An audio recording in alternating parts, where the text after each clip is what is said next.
시편 61편 1절에서 8절 말씀.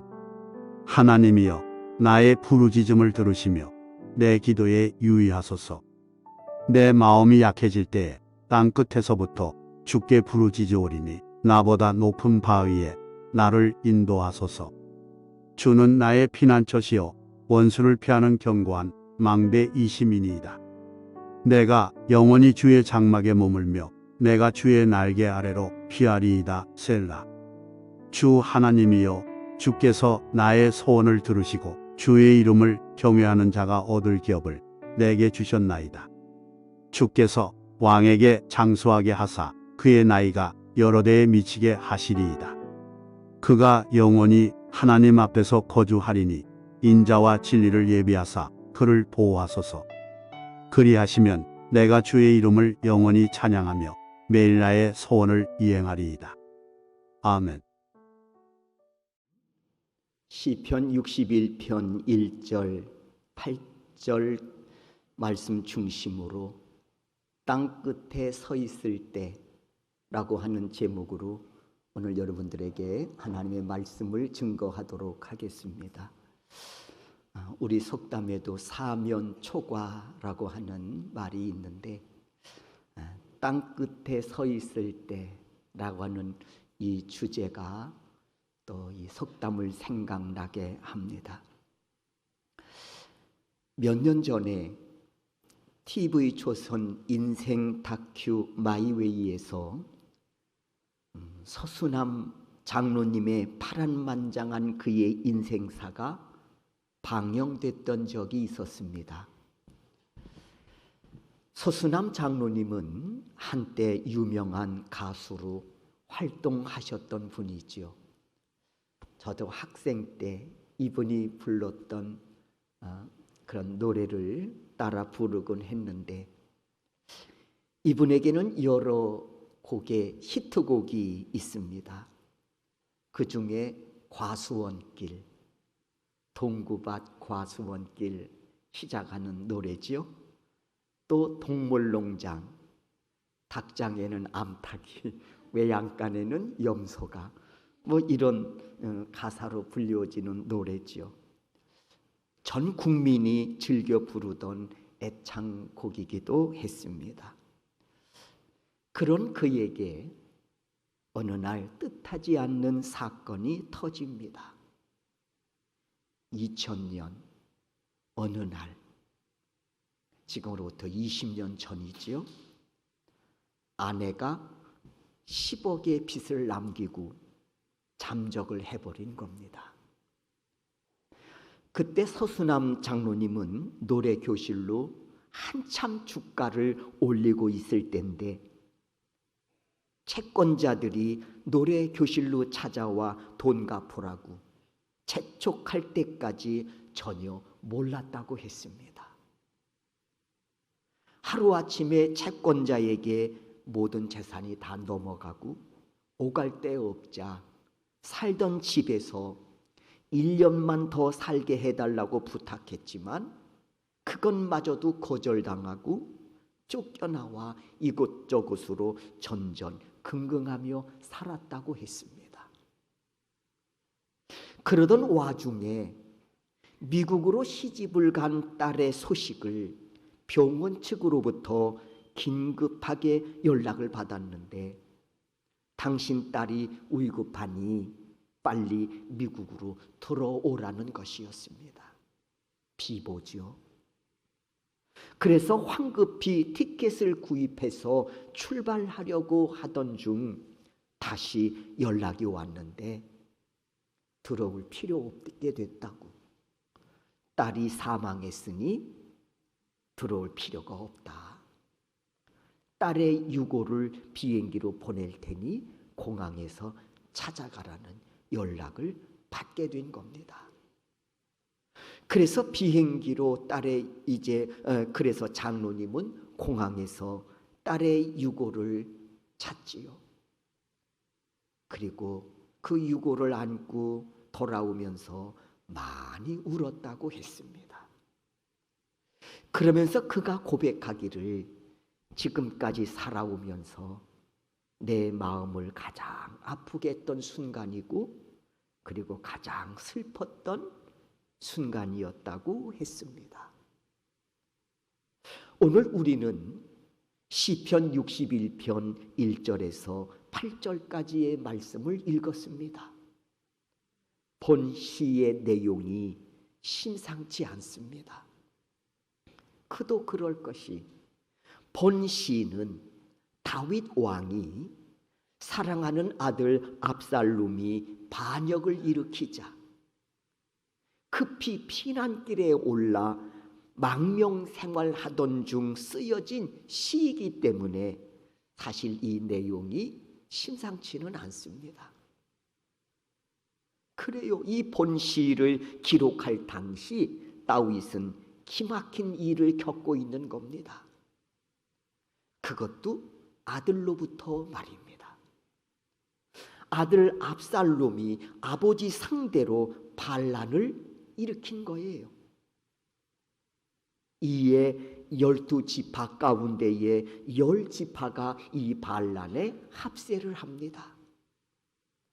게다가 다윗 왕이 믿었던 아히도벨까지 압살롬의 반역에 합세를 해버립니다.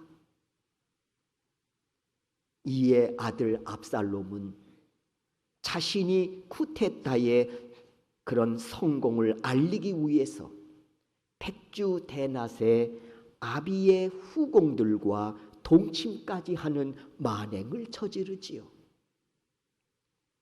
이를 망명지에서 지켜볼 수밖에 없었던 다윗은 하나님께 자신의 심정을 이렇게 토로합니다. 그게 2절입니다. 우리 다 같이 한번 2절 말씀을 읽겠습니다. 읽습니다. 내 마음이 약해질 때에 땅 끝에서부터 주께 부르짖으오리니 나보다 높은 바위에 나를 인도하소서. 여기서 내 마음이 약해질 때라고 하는 뜻은 수의를 입은 죽은 시체와 같다, 그런 표현입니다. 자신이 처한 상황이 얼마나 절망적이고 기가 막혔으면 이런 표현을 썼겠습니까? 하나님, 살아있으나 제가 살아있는 게 아닙니다. 실상은 죽은 자와 같습니다. 수의를 입은 시체와 같습니다 하고 고백하고 있는 겁니다. 그렇습니다, 여러분. 이 기막힌 상황이 어찌 안 그렇겠습니까? 사랑스럽게 키웠던 아들 압살롬이 반란의 주동자가 된 겁니다. 그리고 애비의 목에 칼을 들이댄 것이지. 이에 믿었던 친구 아히도벨 역시 이 영모의 가담을 해서 칼뿌리를 겨누고 있습니다.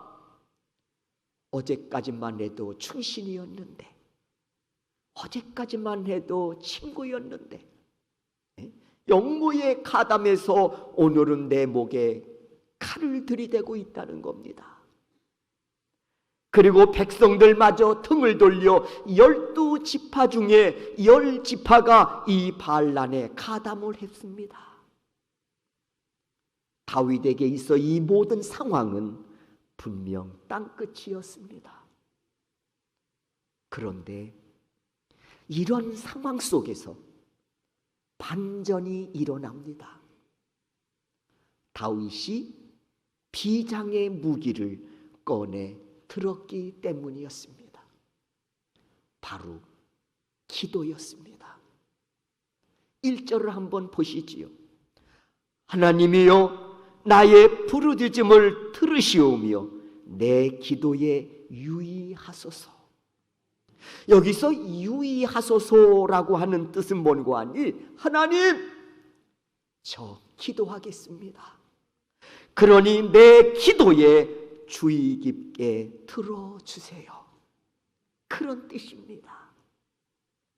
내가 지금은 수의를 입은 죽은 시체와 다를 바 없으나 이런 절망적인 상황 속에, 기가 막힌 상황 속에 제가 빠져 있습니다마는 하나님,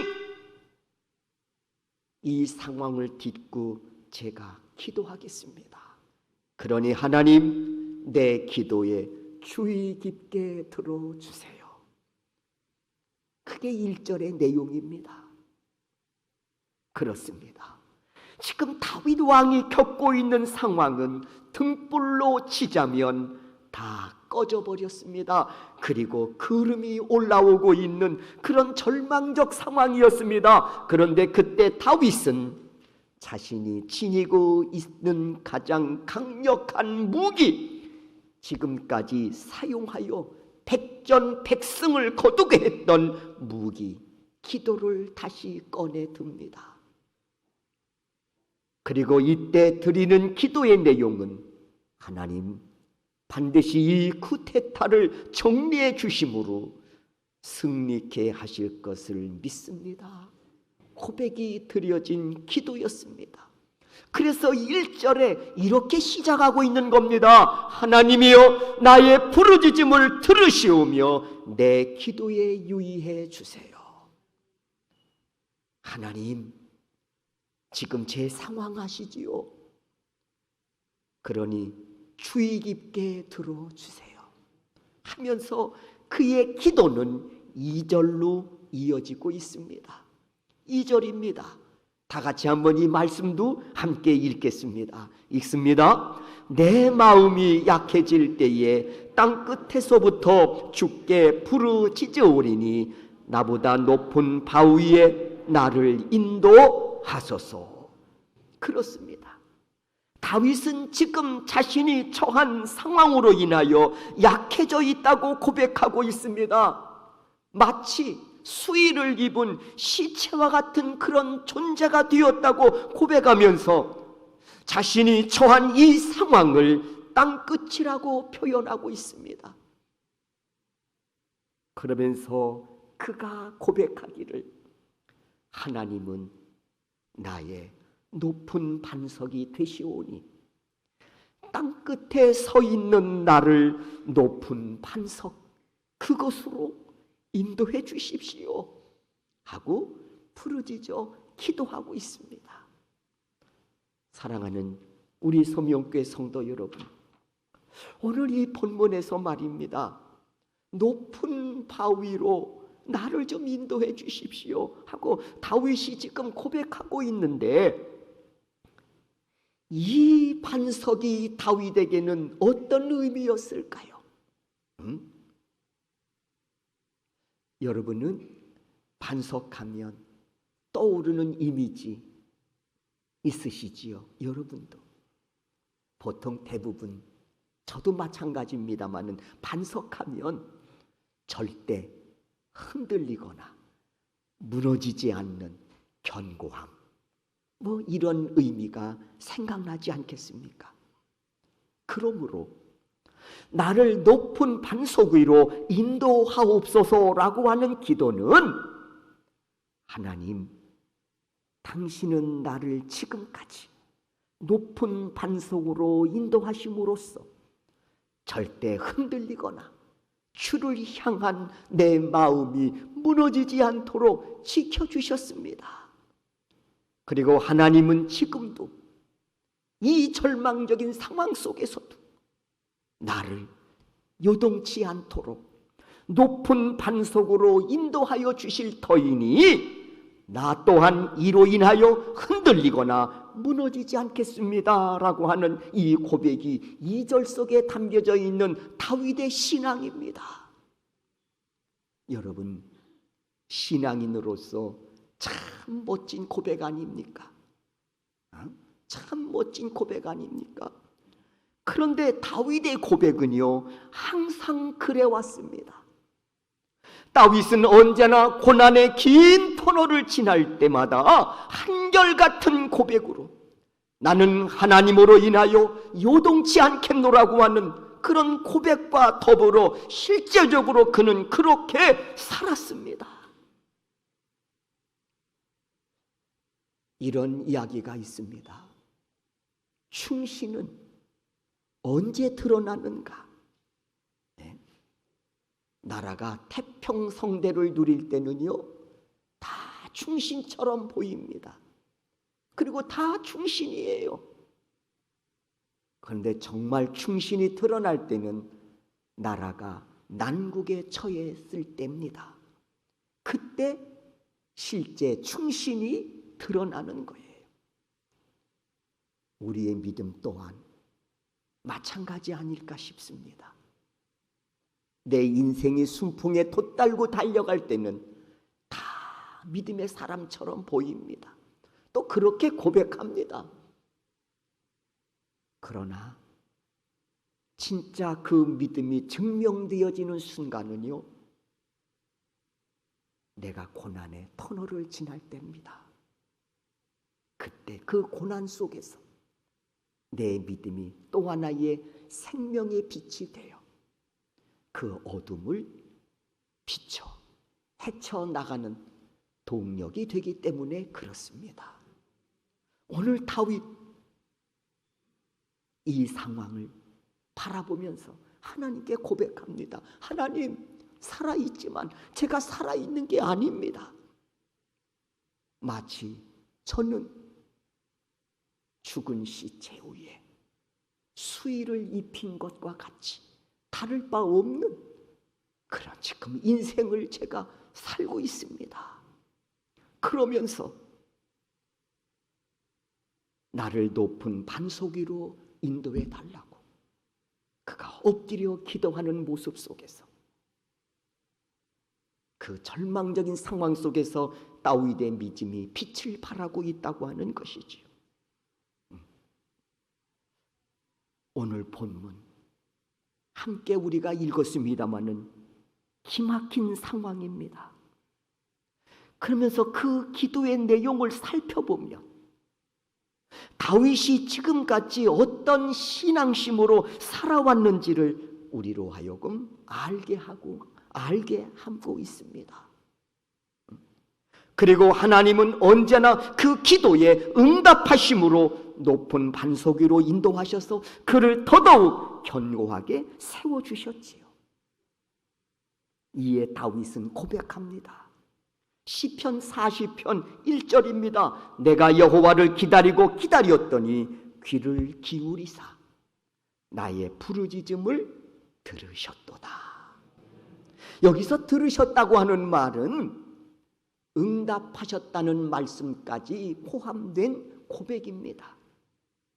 내가 절망적인 상황 속에서 하나님께 부르짖고 기다리고 기다렸더니 그분은 내 부르짖음에 들으셨을 뿐만 아니라 응답으로 역사해 주셨다고 하는 멋진 고백이 시편 40편 1절을 통해서도 그가 지금 선언하고 있는 것입니다. 사랑하는 우리 소명교회 성도 여러분, 주의 종이 기도하며 또 소망합니다. 이 다윗의 고백과 간증이 바로 여러분의 고백이요 간증이 되기를 주의 이름으로 축원합니다. 그래서 여러분의 입술을 통해서도 내가 여호와를 기다리고 기다렸더니 귀를 기울이사 나의 부르짖음을 들으셨다고 하는 이 멋진 고백이 여러분의 입술을 통해서도 선포될 수 있기를 주의 이름으로 축원합니다. 두 번째 드리고 싶은 말씀이 있습니다. 다윗은 고난을 고난으로만 여기지 않았다는 것입니다. 고난을 고난으로만 여기지 않았습니다. 왜? 고난 저편에 하나님이 예배해 놓으신 은혜가 있음을 확신했기 때문이었습니다. 실제적으로 당시 사람들은요, 반석에서 야생의 꿀이나 아니면 깜짝 놀랄 만한 보석을 얻기도 했습니다. 그렇다면 본문에서 다윗이 고백하고 있는 이 높은 반석, 하나님 이 높은 반석으로 나를 좀 인도해 주십시오라고 하는 이 고백은 어떤 의미일까요? 여기서 다윗이 고백하고 있는 이 반석은 무엇을 의미할까요? 바로 하나님이십니다. 그래서 그는 하나님을 향해서 나는 구원의 반석이 나의 구원의 반석이 되신다고 그는 즐겨 고백했습니다. 그리고 오늘 본문에서도 나를 높은 반석으로 인도해 주십시오 기도하고 있는 겁니다. 그렇습니다. 지금 다윗은 이 절제절명의 위기 속에서 하나님을 구원의 반석으로 고백하며 엎드려 간구하기를, 하나님은 나의 피난처가 되시고 하나님은 나의 견고한 망대가 되십니다. 그러므로 나는 주의 장막에 영원히 거하며 그 은혜의 날개 아래로 피하겠습니다 하고 고백하고 있는 것입니다. 이렇게 다윗은 반석에서 보물 하나님을 찾았습니다. 그러면서 기도하기를, 하나님, 저는 고난 속에서도 기도하며 주를 향하여 달려가겠습니다. 그래서 내 인생의 본분을 잃지 않고 언제나 변함없이 주님을 찬양하며 살겠습니다. 그리고 그 하나님을 경외하며 내 평생 살겠습니다 고백합니다. 그리고 실제로 그는 그렇게 살았습니다. 인생의 순풍에 돛달고 달려갈 때가 있을진데 이 은혜를 주신 하나님을 경외하며 겸손히 그 앞에 머리를 조아렸습니다. 때로는 인생의 역풍을 만나 고난의 긴 터널을 지날 때에도 그가 하나님 앞에 서원한 것처럼 그 순간에도 변함없이 하나님을 경외하며 나를 높은 반석으로 인도해 주심으로써 전에도 넉넉히 승리하게 하셨던 것처럼 이 순간에도 하나님께서 나를 넉넉히 승리케 하실 것이라고 하는 확신을 가지고 그는 하나님을 경외하는 그 마음 변절되지 않았습니다. 사랑하는 성도 여러분, 명심하고 잊지 마시기 바랍니다. 인생의 본분이 하나님을 경외하는 삶을 살 때 그 어떤 고난 앞에서도 굴하지 않고 기도함으로 넉넉히 이겨낼 수 있다는 이 사실을 잊지 말고 명심하시기를 바랍니다. 그래서 믿음의 사람들에게는요, 하나님을 경외하는 그 믿음이 바로 능력입니다. 그리고 그 능력으로 어떤 고난의 긴 터널을 지날 때에도 무너지지 않고